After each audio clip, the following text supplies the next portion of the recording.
안녕하세요 여러분, 김대리입니다. 손뜨개 세탁법 최종 진짜 정확하게 알려드릴게요. 먼저 원리부터 파악해야 되기 때문에 내용이 좀 기니까 꼭 끝까지 시청해주세요. 우선 저희가 입는 거의 90%의 이 기계 니트 옷들은 옷을 다 짠 다음에 물 세탁을 거쳐서 출고가 되게 되는데요. 간혹 물 세탁이 안 되는 옷들도 옷틀에다가 이렇게 옷을 씌운 다음에 강한 스팀으로 모양을 잡은 다음에 출고가 되게 돼요. 손뜨개 니트도 기계 니트와 같은 원리로 제작되기 때문에 옷을 다 제작하고 난 후에는 꼭 세탁을 해주셔야 됩니다.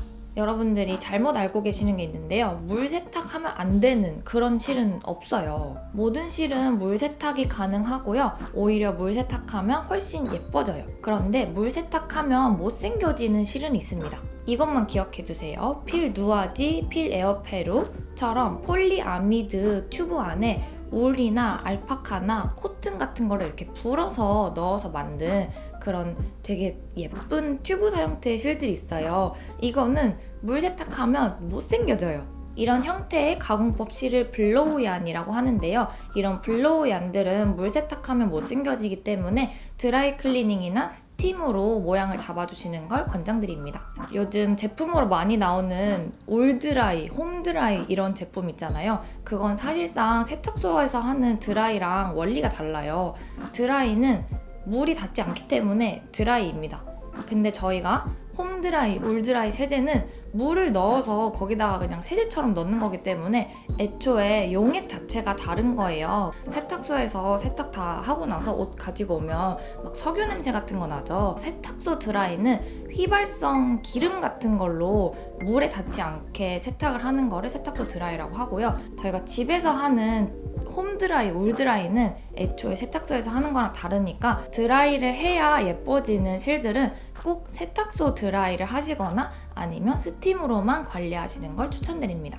그래서 제가 아까 말씀드렸던 블로우얀 종류 말고는 모두 물 세탁이 가능하고요. 물에 닿으면 훨씬 예뻐집니다. 즉, 물이 닿으면 안 되는 실은 없고요. 물이 닿으면 안 예뻐지는 가공법은 있습니다. 특수 가공법을 제외하고는 거의 95%의 실은 물이 닿아야 훨씬 뽕실해지고 코들이 물에 동동 뜨면서 자기 자리를 찾아가면서 훨씬 예뻐지고 기모감도 확 살아나게 됩니다. 그러면 어떻게 해야 형태 변화 없이 물 세탁을 잘 할 수 있는지 이제부터 방법을 알려드리도록 하겠습니다. 먼저 사용하는 용액에 대한 설명입니다. 세탁법은 맨 뒤에서 알려드릴게요. 우선 모든 종류의 니트 원사를 우리 머리털과 같다고 생각해보세요. 사람의 머리털도 결국 동물털이랍니다. 우리가 머리를 감을 때 물에 적신 다음에 샴푸로 머리를 감고 샴푸를 씻어내고 마무리로 린스나 컨디셔너를 직접 바른 후에 다시 물로 감아서 머리 감기를 마무리하게 되죠. 니트 원사도 관리법이 같다고 생각하시면 됩니다. 우선 물에 적신 후에 울 샴푸, 울 전용 세제 혹은 중성 세제로 때를 벗깁니다. 울 세제는 때를 벗기는 용도이기 때문에 우리가 샴푸만 하고 나면 머리카락에 있는 기름때가 사라져서 뻣뻣하고 잘 빗기지 않는 상태가 되는 것과 같아요. 때가 벗겨진 뻣뻣한 섬유에 부드러운 코팅을 입혀주는 게 바로 섬유유연제입니다. 이는 우리가 머리를 감을 때 쓰는 린스와 컨디셔너의 작용 원리와 같다고 생각하시면 돼요. 다만 한 가지 차이점은 우리는 다량의 린스를 머리에 직접 도포하고 물로 적당히 헹궈내는 형태라면 섬유유연제는 물에 풀어서 사용하는 형태이기 때문에 섬유유연제 잔여물을 헹궈내지 않습니다. 세탁기 사용을 할 때 우리가 섬유유연제 칸에 넣는 섬유유연제는 마지막 헹굼 때에 추가되어서 옷감을 보호하는 용도로 사용됩니다. 섬유유연제는 헹궈내지 않습니다. 머리 린스도 원래는 사용법이 헹굼물에 린스를 풀고 그 물로 머리를 마지막에 헹궈내면서 코팅하는 방법이었어요. 현대에 들어서면서 머리에 직접 바르는 형태로 바뀌고 사용량이랑 배합 또한 달라진 것입니다. 섬유유연제가 옷감에 직접 도포하는 방식이었다면 헹궈내는 게 맞지만 지금 저희가 사용하는 모든 섬유유연제는 물에 풀어서 마지막 헹굼에 풀어지는 용액에 맞게 개발된 것이기 때문에 섬유유연제 푼 물에 담가둔 다음에 물로 헹궈내지 않아도 괜찮습니다. 우리가 세탁기에 넣으면 이미 그렇게 하고 있기 때문에 불안해하시는 분들도 많은데 사실 그러지 않으셔도 되고요. 우리가 눈으로 직접 보지는 않았지만 세탁기에 넣으면 이미 마지막 헹굼물에 섬유유연제 풀어져서 헹궈지고 있기 때문에 불안해하지 않으셔도 되세요. 제가 머리 감는 것으로 예시를 들어드린 이유가 또 있습니다. 보통 울 샴푸는 섬유유연제까지 포함한 올인원 제품이라고 오해하시는 경우가 많은데요. 여성분들 머리 감을 때 남자분들 머리 감는 올인원 쓰면 머리 안 빗기고 정전기 일어나는 현상 많이 겪어보셨을 거예요. 샴푸와 린스는 적용되는 범위가 아예 다르기 때문에 하나로 섞어서 사용이 안 됩니다. 샴푸 혹은 울 세제는 때를 벗기는 용도이고요. 린스 혹은 섬유유연제는 털을 코팅하는 용도로 생각해 주시면 됩니다. 하나는 뽀득하게 만들어주는 거고 하나는 기름지게 만들어주는 거니까 용도가 아예 반대라고 생각해 주시면 됩니다. 그래서 우리가 머리를 감을 때도 귀찮지만 두 과정을 매일매일 해주는 거랍니다. 이제 세탁법입니다. 49, 58, 64... 손세탁 시 물 온도는 30도의 미온수가 적당해요. 첫 세탁 시 세탁하는 이유가 세탁 매직 때문이라면 울 세제를 사용하지 않고 섬유유연제만 사용해도 됩니다. 실은 이미 씻어져서 나오기 때문에 특별히 때를 벗기는 게 목적이 아니라면 첫 세탁부터 꼭 울 세제를 사용해야 하는 것은 아니에요. 세탁 매직은 물에 닿아서 생기는 것이지 울 세제나 섬유유연제로 생기는 것이 아니기 때문입니다. 만약 공장에서 출고된 실에 먼지가 많을 것 같아서 세탁하는 것이라면 당연히 울 세제를 사용해도 됩니다. 혹은 때가 묻어서 때를 벗기는 경우에도 울 세제를 사용해야 돼요. 미온수에 세제를 미리 풀어준 후에 편물을 담가줍니다. 충분히 물이 다 먹을 때까지 적셔주시면 되세요. 특별히 더러워진 부분이 있다면 해당 부분만 조물조물 세탁해줍니다. 강한 마찰은 절대 안 돼요. 때가 없어질 때까지 조물조물 비벼서 세탁해주세요. 울세제 세탁이 끝났으면 울세제 잔여물 제거를 위해 흐르는 물로 여러 번 물을 흘려주시고 물기를 중간중간 짤 때 소매가 늘어지지 않게 특정 부분을 잡아당기지 않게 뭉쳐서 들어서 꾹꾹 눌러 물기를 제거해주세요. 그리고 또다시 섬유유연제 품물에 옷을 담가 10분간 방치해주세요. 옷에 바로 섬유유연제를 닿게 하면 특정 부분에만 용액이 흡수될 수 있기 때문에 꼭 물에 미리 풀어준 후에 사용해주세요. 다시 한번 말씀드리지만 섬유유연제는 저희가 세탁기로 빨래할 때도 마지막 헹굼물에 들어갑니다. 섬유유연제 품물에 담갔다가 물에 다시 씻으면 코팅이 날아가는 거예요.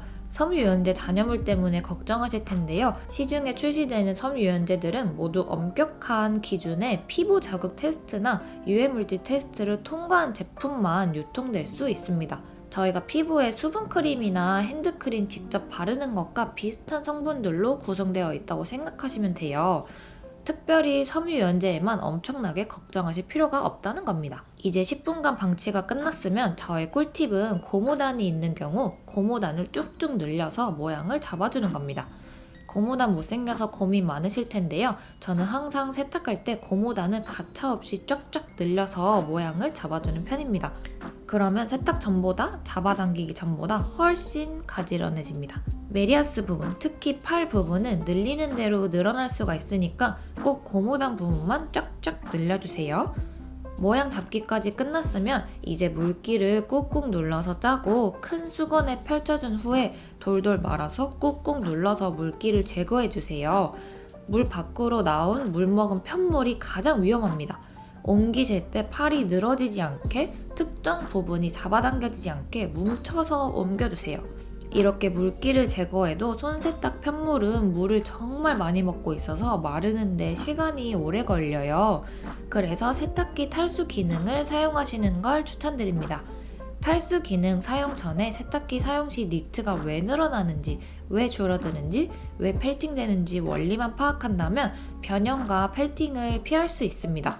우선 니트가 늘어나는 이유는 물먹은 니트가 세탁기 안에서 팔이 휘적거리면서 몸통도 휘적거리면서 늘어나는 거예요. 그러면 이 친구들이 휘적거리지 않게 묶어주시면 됩니다. 세탁기 안에서 니트가 줄어드는 이유는 펠팅되어서 원사끼리 엉겨붙어서 쪼그라들기 때문입니다. 그래서 줄어드는 것과 펠팅은 결국 같은 말입니다. 펠팅은 마찰에 의해서 발생합니다. 세탁기 벽에 닿거나 세탁기에 함께 넣은 옷끼리 마찰되거나 같은 옷끼리도 서로 마찰되면 그렇습니다. 마찰만 줄여주면 세탁기 사용도 문제 없습니다. 수건에 돌돌 말아준 상태에서 수건이 풀리지 않게 끈으로 잘 묶어주시면 세탁기 벽과의 마찰도 없으면서 묶어졌기 때문에 수건과 니트와의 마찰도 없이 원심력에 의해서만 탈수가 됩니다. 강한 탈수는 심리적 불안감을 조성할 수 있기 때문에 약한 탈수로 10분만 돌려주시면 됩니다. 세탁기에서 나온 탈수된 편물은 바닥에 펼쳐서 모양을 잡아주고 말려주시면 됩니다. 이때 핀을 꽂아서 블로킹을 하셔도 되고 물먹은 상태이기 때문에 손으로 잘 만져줘도 형태가 잘 고정되니까 구겨지지 않게 예쁘게 펴서 말려주시면 됩니다. 진짜 예쁘게 뽀송하게 말랐고 지금 보시면은 이 세탁 매직 코가 예쁘게 정리된 거 보이죠? 고무단 쭉쭉 늘려가면서 세탁해줬더니 이렇게 가지런해졌어요. 기모도 살아나면서 훨씬 예뻐졌습니다. 물에 닿아서 이렇게 예뻐지는 거예요. 자, 여기 이 부분이 막 오글거렸었는데 지금은 이렇게 쫙 펴진 모습입니다. 탈수를 하고 여기 수건 위에 얹어놔서 그런지 되게 빨리 말랐어요. 지금 하루 온전하게 다 안 지났고 탈수를 해야 좀 빨리 말라요. 길이 재보겠습니다. 가로 길이 49 똑같고요. 전체 길이 57, 소매 길이 65. 세탁 전후 사이즈 차이가 아예 안 나거나 1cm 정도 차이 나는 정도고요. 단추까지 다 달아서 마무리된 모습입니다.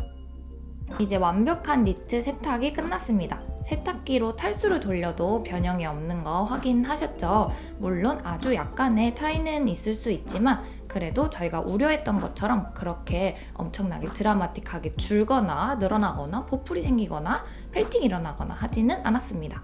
그러면 제가 알려드린 대로 손뜨개 편물 예쁘게 세탁해보세요. 감사합니다.